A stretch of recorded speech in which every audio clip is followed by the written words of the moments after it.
ગૃહમંત્રી અમિત શાહ આજથી ગુજરાતના 2 દિવસીય પ્રવાસે 1500 કરોડના વિકાસ કાર્યોની આપશે ભેટ। કેન્દ્રીય ગૃહ અને સહકાર મંત્રી અમિત શાહ આજથી પોતાના વતન રાજ્ય ગુજરાતના 2 દિવસીય સત્તાવાર પ્રવાસે આવી પહોંચ્યા છે। આ મહત્વપૂર્ણ પ્રવાસ દરમિયાન તેઓ રાજ્યના નાગરિકો માટે અંદાજે 1500 કરોડ રૂપિયાથી વધુના વિવિધ લોક કલ્યાણકારી અને માળખાકીય વિકાસ પ્રકલ્પોનું ખાતમુહૂર્ત તથા લોકાર્પણ કરશે। લોકસભા ચૂંટણીના પરિણામો અને નવી સરકારના ગઠન બાદ ગૃહમંત્રીના આ પ્રથમ સત્તાવાર ગુજરાત પ્રવાસ હોવાથી વહીવટી તંત્ર અને સત્તાધારી પક્ષ દ્વારા તેમના ભવ્ય સ્વાગત માટેની તમામ તૈયારીઓ પૂર્ણ કરી લેવામાં આવી છે।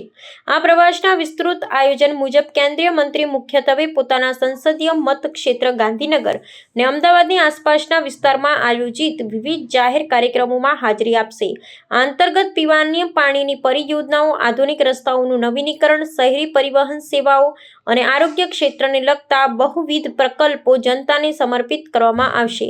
આ માળખાકીય સુવિધાઓ સામાન્ય નાગરિકોના જીવન ધોરણને વધુ સુવિધાજનક બનાવવામાં અને પ્રદેશના આર્થિક વિકાસને નવી ગતિ આપવામાં અત્યંત નિર્ણાયક સાબિત થશે।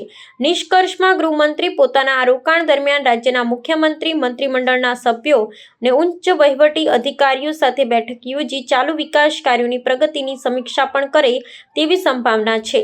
આ ઉપરાંત તેઓ પક્ષના વરિષ્ઠ પદાધિકારીઓ સાથે આગામી સંગઠનાત્મક બાબતો અંગે ચર્ચા વિચારણા કરશે। કેન્દ્રીય મંત્રીના પ્રવાસને પગલે સમગ્ર રાજ્યમાં ખાસ કરી અને અમદાવાદ અને ગાંધીનગર જિલ્લામાં ચુસ્ત પોલીસ બંદોબસ્ત ગોઠવી દેવામાં આવ્યો છે અને નાગરિકોમાં આ નવા પ્રકલ્પોની ભેટને લઈ ભારે ઉત્સાહ જોવા મળી રહ્યો છે।